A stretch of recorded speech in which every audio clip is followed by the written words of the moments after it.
Now listen to Father Knows Best, transcribed starring Robert Young as Father.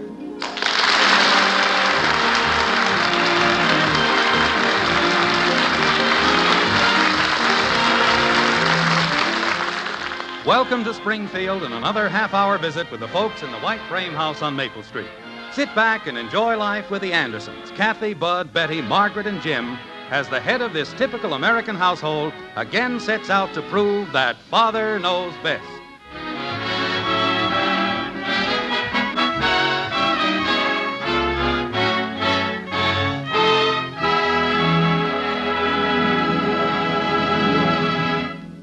We'll join the Andersons in just a moment. You know, this is still the season for carefree holidays and vacations. But don't be carefree on the highway. With roads jammed with traffic, this is the time to be extra careful when driving. When you plan a trip, be sure to allow plenty of time so that you won't be forced to drive too fast or too long. When you get tired at the wheel, you lose your skill and your judgment. So don't drive too many hours at a stretch. Plan your trip so that you can stop frequently and get plenty of rest. And when you start that trip, resolve that you're going to obey traffic laws and regulations. Don't gamble with safety. Remember, the life you save may be your own.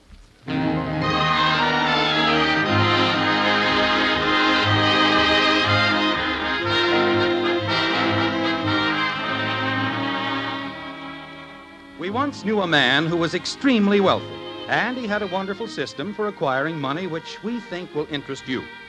He was up every morning at 6, worked 14 hours a day, 7 days a week for almost 20 years. And then, when he was only 45 years of age, his uncle died and left him $3 million. Wasn't that nice? Of course, a thing like that would never happen to our friends the Andersons, but it almost did. Yes, sir, they came awfully close to being the richest family in Springfield. Like this. I know, Frank, but I don't care what Gribble says. Look, Frank, Van Norton's willing to give us the land, and if the committee isn't willing to take it... Okay, Frank. Okay. And you can tell Gribble for me that he's nothing but a pig-headed old goat. He's nothing but a self-centered, stubborn old jackass. That's what he is. Is something wrong, dear? Oh, that Gribble. He's killing the whole deal I worked out for the playground. Jim, I wish you wouldn't take it so much to heart. It isn't your responsibility. That isn't the point. I talked Van Norton into giving 10 acres of land for the playground. Giving it, mind you. And Gribble won't even take it. Says there must be something wrong with it. Well, can't you tell the rest of the committee? Margaret, I've told them. I've told them until I'm blue in the face. Well, maybe if you talk to Mr. Gribble again. Gribble? How can you talk to a lunatic? All you have to do is mention the name Van Norton and his nose lights up like a pinball machine. I still say you've done everything you could. Well, I'm not licked yet. I may not have as much money as Gribble, but I've got a lot more sense. Of course you have, dear. I suppose you think I haven't. Jim, there's no point in arguing with me. Well, there isn't anybody else around to argue with. All right, dear. If it makes you feel any better. Hello, Mother. Hello, Father. Well, Katharine Hepburn. Betty. Betty, if you're going to start spouting poetry, I'm warning you right now. Isn't this the most beautiful day you've ever seen? Beautiful. It's raining. Rain. Betty, I think you've picked a very bad time. Falling to earth like dew from an angel's wing. Margaret, in exactly 1 minute... Betty, I think you'd better go up to your room. But I didn't do anything. You deliberately disobeyed me. I told you I was in no mood for any of that hogwash. Father. And that's all it is, hogwash. I'm too happy to argue. If you say it's hogwash, it's hogwash. Well, I'm glad somebody's happy around here. Mother, do you know where I'm going next Friday? No, dear. To see a picture with Tony Curtis. Who's Tony Curtis? He's a Hollywood star, dear. Oh, that one. You mean he's taking Betty to the movies? Father. Well, you just said... He's in the picture. I'm going with Stanley Lawson. Oh, who's he? He's a new one, dear, and a very nice boy. He's wonderful.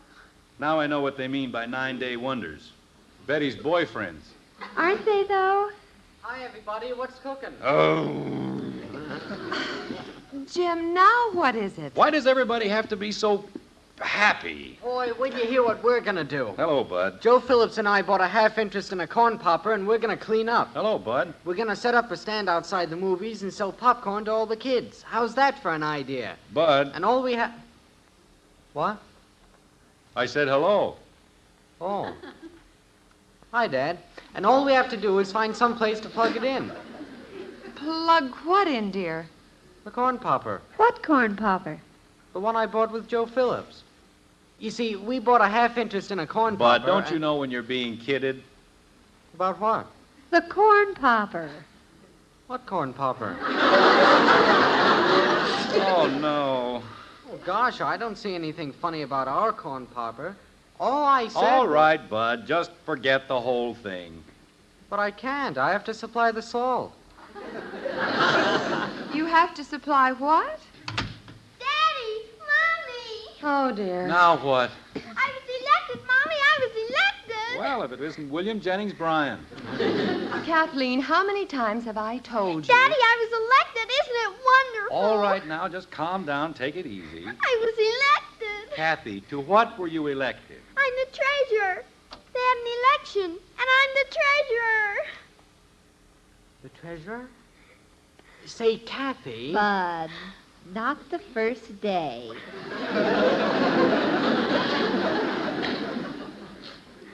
Take it easy. Well, I was just thinking... Margaret, do you know what this is all about? Why, of course, dear. Kathy was elected treasurer.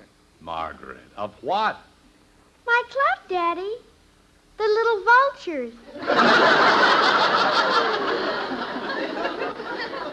The little who? Vultures. It's a kind of a bird, and I'm the treasurer. Wait a minute. Where did you ever dig up a name like that? Well, I'll be back later, Mom. I gotta go... Bud, come back here. Holy cow. Were you the one who cooked up this delightful little tag for Kathy's club? Well, gosh, Dad, they said they wanted some kind of a bird's name, and... Well, have you ever watched them? Bud. we like it, Daddy. We made Bud an honorary vulture. Well, it couldn't have happened to a nicer boy. Betty? Never mind, Betty. I'll get it. The little vultures. Leave it to my children. Hello? Oh, hello, Hector. What? Well, thank you very much. Oh, sure. I'm the luckiest guy in town. Sure. Okay, Heck. I'll be seeing you. Congratulations.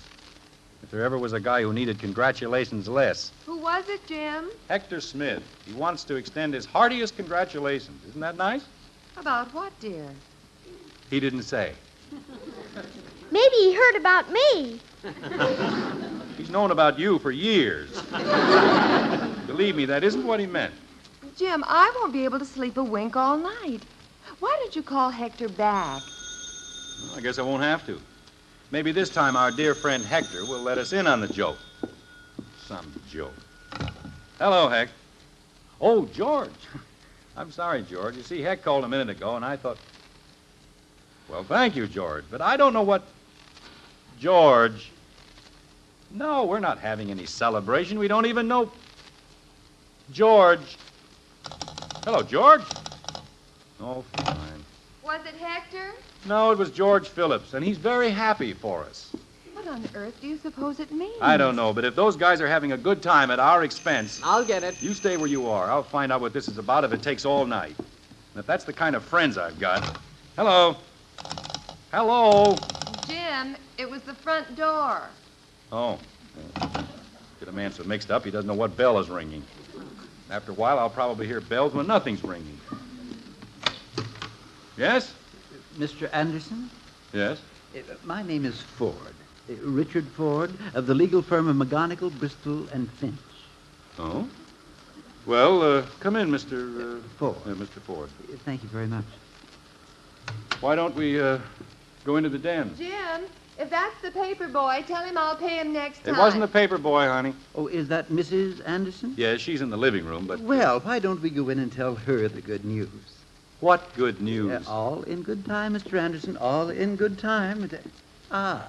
Mrs. Anderson and all the little Anderson. Honey, this is Mr. Ford of... McGonigal, Bristol, and Finch, attorneys. How do you do? How do you do? Sit right down, Mr. Ford. Thank you. Why don't you kids find something to do someplace? Oh, no. Let them stay by all means. After all, this concerns the entire family, doesn't it? What does? Yes, indeed. Now, you are related to Joseph James Anderson, are you not? Yes, I am not. What? I've never even heard of any Joseph James Anderson. Well, that's very strange. I had it on very good authority that... Robert Bruce Anderson, perhaps? Yeah, he was my father. Oh, I knew I hadn't made a mistake. Mr. Anderson, Joseph James Anderson was your father's cousin, once removed. Oh, you mean Cousin Joe. Precisely. Well, we haven't heard anything about him for, 30 years. Matter of fact, I think he died about 20 years ago, didn't he? No, Mr. Anderson. Joseph James Anderson passed from this vale of tears less than a month ago. That's impossible. I was over 70 when he decided to run away from home and go to Arizona. He died last week at the age of 102. Well, you see, my father always said he smoked too much. That poor old coot. The poor old coot, you may be interested to know, made you his sole heir. Jim. Father! Holy Now, cow. don't get excited. If I know Cousin Joe, we've inherited 3 barrels of bottle tops. Betty, Father, isn't it the most wonderful thing you've ever heard? the phone's ringing. I've never been so excited in my whole Pardon me, life. Mr. Ford, while I answer the phone. That's quite all right. Well, help me next summer. I'm going to spend my vacation in the nice, quiet boiler factory. Hello? Oh, hello, Mr. Gribble.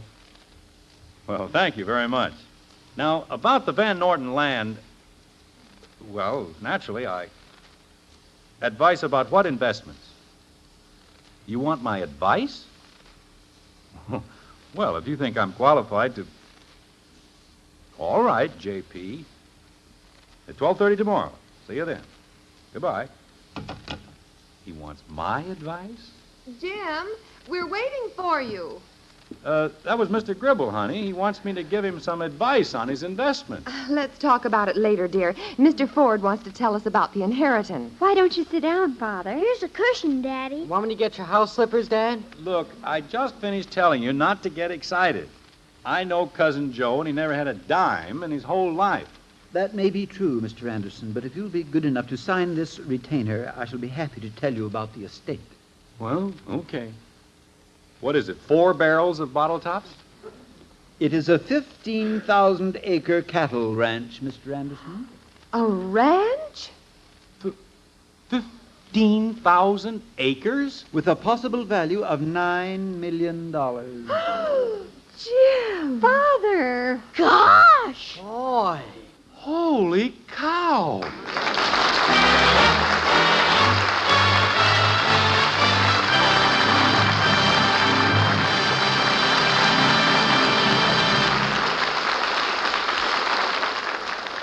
So Father's inherited a $9 million estate. And to Mr. Gribble, that makes him a financial expert. Well, that remains to be seen. But right now, I'd like to ask you a question. Do you make it a habit to break the law? If you think not, what sort of driving habits do you have? Figures from the National Safety Council show that about 60% of the fatal traffic accidents each year involve the violation of one or more traffic laws. Many drivers just don't pay attention to the signs. Diamond-shaped, round, and cross-buck signs call for extra caution. Take it easy until the condition they describe has been safely passed. When crossing railroad tracks, watch for that second train you may not have seen. If there are any protective devices like flashing lights, wigwag signals, gates, bells, and lights, wait until they stop operating before stepping on the gas. These are your signs of life. Know them. Obey them.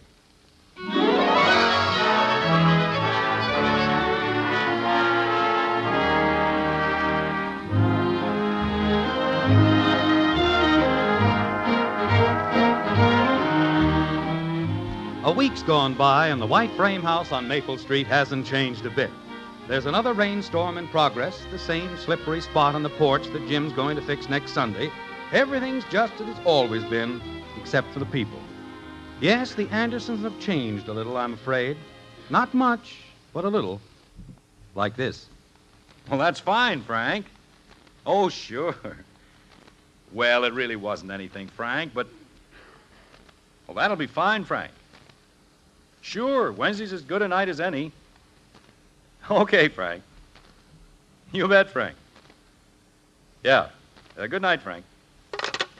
What did Charlie have to say, dear? That was Frank. Oh? How is George? You're so cute.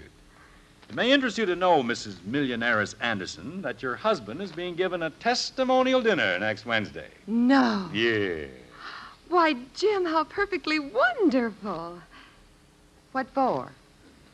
Why, for putting through the playground, that's what for. It's all signed, sealed, and delivered. Jim, that is wonderful. Boy, what a playground that's going to be. You and Mr. Van Norton have done a wonderful thing for Springfield. And I'm proud of you both. Well, you know how it is with us rich men. Jim, do you know what I'm going to do with our first $1 million? What?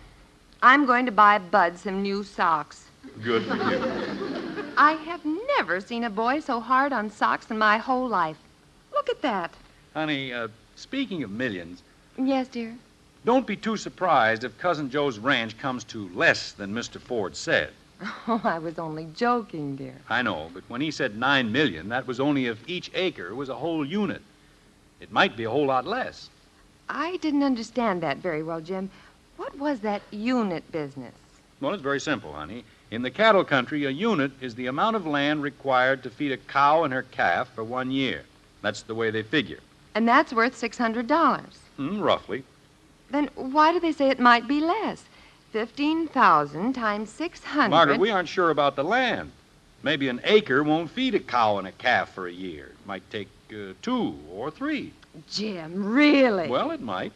And if it takes 3 acres to make up a unit, then each acre's worth only $200, and the ranch is worth only a third, or $3 million. Oh, dear, we'll just have to get along with a smaller swimming pool, that's all. That might even take 10 acres to make a unit. Oh, Jim, let's not be ridiculous. After all, how much can a cow and one small calf eat? I don't know. But if it did take 10 acres, well, that'd make it $60 an acre, and 15,000, we'd only have $900,000. Wouldn't that be awful? You know, I've got a good mind to... Jim, please. The front door opened. It would. Bud, It's me, Mother. we're in the den, dear. What's the matter with you? Oh, Father, you got lipstick on your chin. Have, huh? Somebody must have bit me. Creepers, isn't this a miserable day? Why, Betty, I thought you said... Rain. All it ever does in this town is rain. Now, wait a minute, Sugar. Let's get it out in the open. What happened? Oh, it isn't important. I didn't want to go to the movies anyway. So that's what it is. What is? She had a quarrel with Stanley Lawson.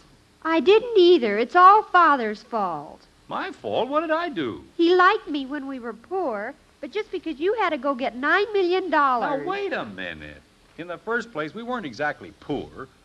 And in the second place, we've got the $9 million nicely whittled down to practically nothing. You have? Might even be less than $1 million. Oh, what good is that? He still won't take me. He says he can't afford loge seats. Why, Betty. I told him I didn't mind, but he said girls with $9 million always sit in loge seats. Naturally. They save a whole row for girls with $9 million. It's the row right in back of the girls with $10 million. Jim. Well, this is the silliest thing I've ever heard. We haven't collected a dime. My bank book looks like an undernourished flapjack. And Stanley Lawson won't go out with my daughter because she's got $9 million. Betty, don't you think if you explain to him that nothing has really changed? But it has. Everything's changed. Bud? Hello, Dad. Not another one. Is anything wrong, dear? Ah, that Joe Phillips. What a pain he turned out to be. Something amiss with the popcorn tycoons? Well, why should I supply all the butter? I bought the salt, didn't I? We were all so happy when we were poor. He even had it figured out how many pounds of butter you can buy with $9 million. I'll bet that'd fix all the popcorn from here to Lowe's, Calcutta. Bud, if you and Betty don't take these things too seriously, I'm sure that... Ye gods, now what? Why, Kathy, darling, what is it? They kicked me out of the club. Oh, Angel. Margaret, why don't you let me... Kathy, why did they kick you out of the club? They won't let me be a little vulture. Never mind them, sweetheart. No one can keep you from being a little vulture. I mean, Jim. well, you know what I mean. Kathy, does our $9 million have anything to do with your expulsion from the club? Uh-huh. They said it was too suspicious. What was? They made me the treasurer, and the next day you had $9 million.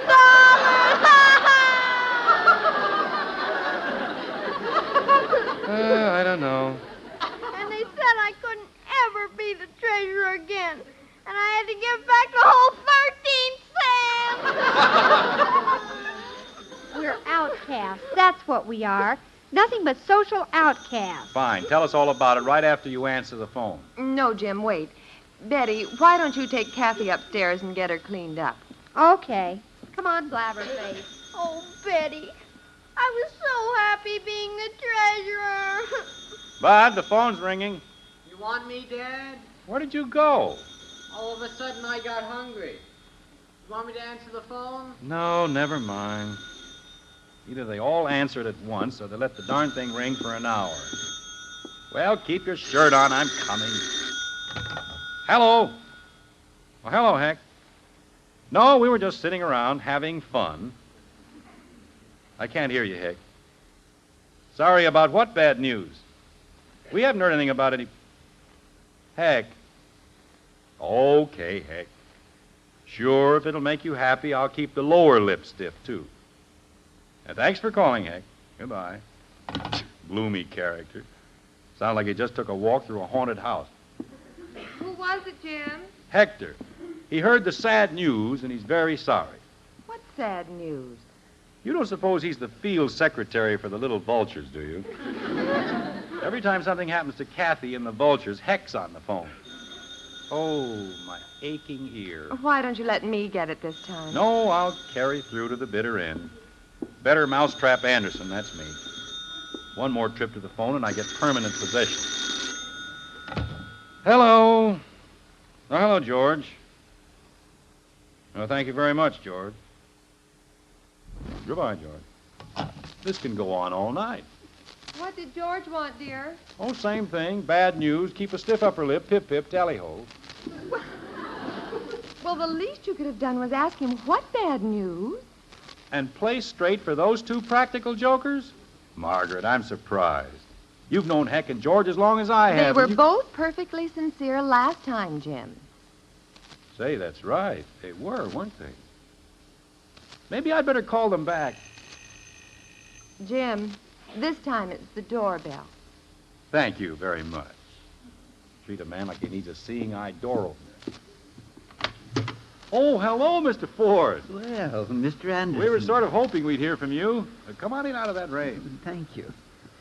But I have spent a busy week. I'll bet you have. Honey, it's Mr. Ford. Hello there. Mrs. Anderson, how nice. Go right into the den, Mr. Ford. Thank you. Well, this is a comfy little spot, isn't it? Why don't you sit at the desk, Mr. Ford? Then you can spread out all your papers and things. Yes, that would be nice. Let me get you a couple of cushions. Oh, no, this will be fine. Just fine. Now. Yes? Well, first, here's the receipt for your $100 retaining fee. Oh, that. They're very important, you know, all these little details. Let me see now. Oh, yes, the ranch. If you haven't anything else on your mind. Jim, please. Oh, yes, you must be very anxious. Oh, of course not. What do we care for a couple of $1 million, more or less? Dear me, I'm afraid you're going to be just a little disappointed. You see, when I said 9 million... Mr. Ford, how much is it worth? Well, you remember what I told you about the unit system? Yes. 1 cow and 1 calf for 1 year? Yes, yes. Well, on your cousin Joseph's ranch, it seems that 1 cow and 1 calf need quite a bit of land. How much? 1,200 acres. 1,200? Oh, Jim. Which makes the value of the land 50 cents an acre. Oh, Jim. Well, that isn't too bad, honey.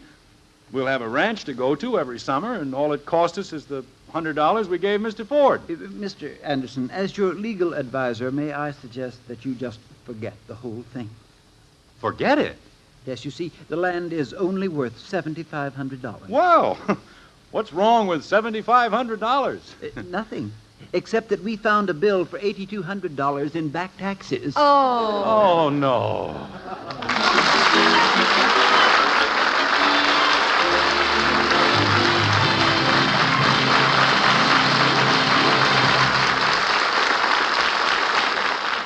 The Andersons will be right back.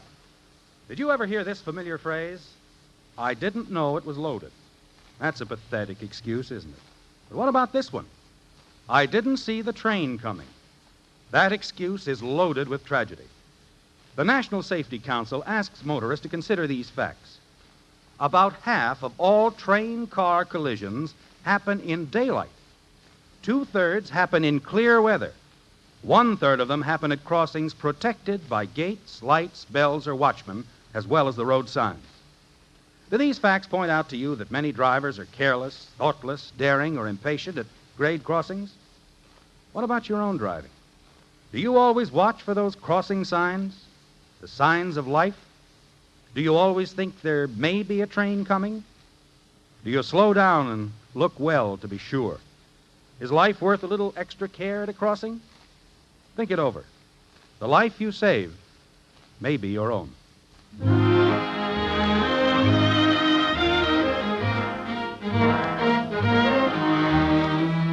Remember Francois Villon? He was king for a day. Remember the Andersons? They were millionaires for a whole week, which is nice work if you can get it. Anyway, they're back to normal now, if you can call anything connected with the Andersons normal. Like this. Wasn't Jimmy Woody sweet, Mommy? Yes, dear. He said he didn't care what anybody said. If I wasn't a little vulture, nobody was. That's my girl. Isn't this the most beautiful day you've ever seen? She saw Tony Curtis, huh? Well, she went to the show with Stanley, but I think that's all she saw, Stanley. Dad, I got the plaque all polished up. How does it look? Fine, Bud, just fine. Let me see it again, please. Oh, Jim, isn't it beautiful? Where do you think we ought to put it, honey? In the den, naturally. To James Anderson, Sr., for outstanding service to the youth of Springfield. Isn't that nice? You know, it's a funny thing, Margaret, but I've got a peculiar feeling that the plaque isn't all mine. What do you mean, dear? Well, I wasn't getting anywhere with the playground until that silly inheritance came along. You know what I'm going to do? You're not going to give it back. No. But down here on the bottom, I'm going to put a little sticker that says, with one assist from Cousin Joe. Join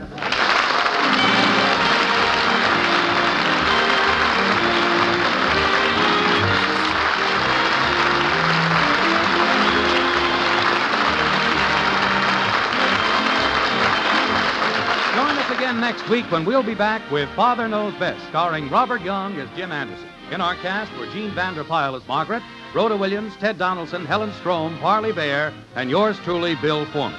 Father Knows Best was an NBC Radio Network production, written by Ed James, directed by Max Hutto, and transcribed in Hollywood.